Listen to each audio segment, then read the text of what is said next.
গোটা বিশ্ব আল্লাহর কাছে কৈফিয়ত দিতে বাধ্য। সমস্ত বিশ্ব কৈফিয়ত দিতে কার কাছে বাধ্য? আল্লাহ পাকের কাছে কৈফিয়ত দিতে বাধ্য। প্রচন্ড শক্তির মালিক।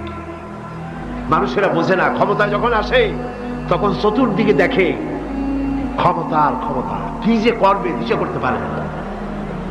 সারা জীবন ক্ষমতায় টিকে থাকার জন্য সর্বাত্মক প্রচেষ্টা চালায়, দেশ যখন পাইছি আর ছাড়বো না, ঠিক কিনা? এই চেষ্টা চালায়। কিন্তু আল্লাহ পাকের মূল ক্ষমতা তো আল্লাহর হাতে। আল্লাহ পাক ক্ষমতা দিয়ে বলেন লিনানজুরাকুম কাইফা তা'মালুন, ক্ষমতা দিয়ে তাকায় থাকি তোমার আমলটা কি হয় তা দেখার জন্য, তুমি করোটা কি সেইটা দেখার জন্য আমি দেখি। লিনানজুরাকুম কাইফা তা'মালুন। মানুষ ক্ষমতা হাতে পায়, অত্যাচারের স্টিম রোলার চালায়, আল্লাহ দেখতে থাকে।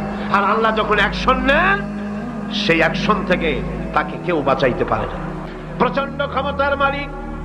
রাতকে দিন বানাতে পারেন, দিনকে রাত বানাতে পারেন, আমিরকে ফকির বানাতে পারেন, ফকিরকে আমির বানায় দিতে পারেন, রাস্তার লোক ধরে নিয়ে প্রেসিডেন্ট বানায় দিতে পারেন, আবার নারাজ হলে পরে সুতার মালা দিয়া জেলখানায় ঢুকাইয়া দিতে পারেন।